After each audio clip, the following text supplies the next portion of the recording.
Simula po nung pagkabata ko, hindi ko na pong naramdaman na mahal ako ni Mommy. Let's go. Bilisan mo, ha? Pwede ba sa labas mo na lang ako hintayin? Sige na, lumabas ka! Labas! Sorry po. Ewan ko ba? Ang bilis kong mairita dyan sa bell na yan. Palibasa kasi, hindi ko naman siya anak. Hanggang sa lumaki na po ako, pilit ko po siyang inintindi. Pero hindi pa rin nagbagong pagtingin niya sa akin. You mean to say magkukotse ka pa? Mag-commute ka? This is my daughter, Belle? You set me up with a guy na kasing edad ni Daddy. Belle, maraming gumagawa nito. Sana kayo na lang nakipag-date sa kanya. Wala ka talagang kwentang anak! Akala ko po, ayaw niya sa akin dahil ampon ako. Akin na nga yan. Mami, ano po yan? Bakit medical documents? May sakit po ba kayo? Mami?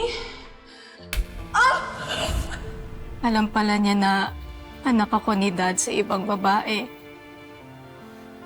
Kaya yun po.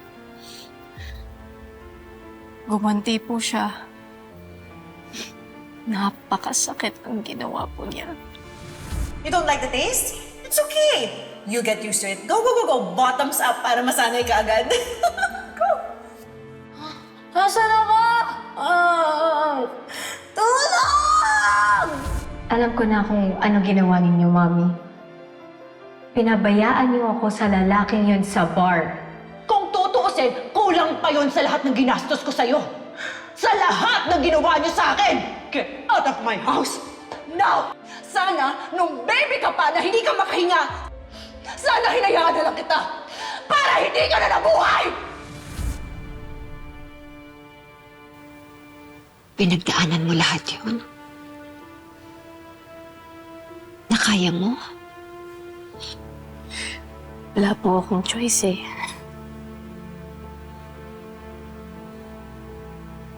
Belle, patawarin mo ako, ha? Bakit po? Kasi may kasalanan din ako.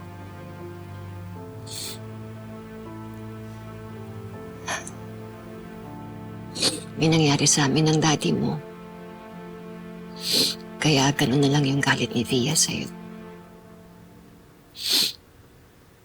At ikaw ang sumalo ng lahat ng galit niya.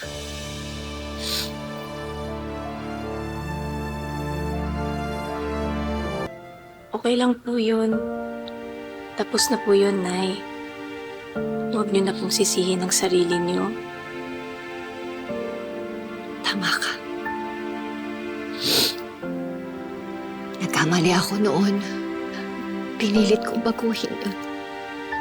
Pinilit kong itama kaya lumayo ako sa daddy mo. Pero, ninakaw ka naman niya sa akin kaya nagkaroon na pagkakataon si Via na gawin sa'yo lahat ng mga ginawa niya sa'yo. Nung binenta ka niya dun sa lalaking yun. Nung gabi na nakita ka namin ni Tyrone.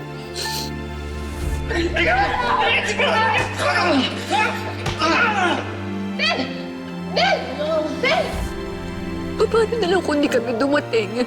Baka mamaya kung ano na nangyari sa'yo. Baka mamaya napahamak ka na, baka mamaya nasira na yung buhay mo. Nay, kaya nga po, napaka-grateful po ako kay God. Kasi hindi po niya ako pinabayaan. Pinadala niya kayo, ang totoo kong pamilya, para iligtas ako. Pero anak, kailangan pagbayaran ni Via lahat ng ginawa niya sa'yo. Hindi makatao yung mga ginawa niya. Nay, pabayaan niyo na po siya.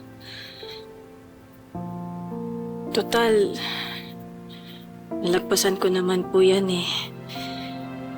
Tsaka kahit papano, naging mommy ko na rin po siya eh. Anak,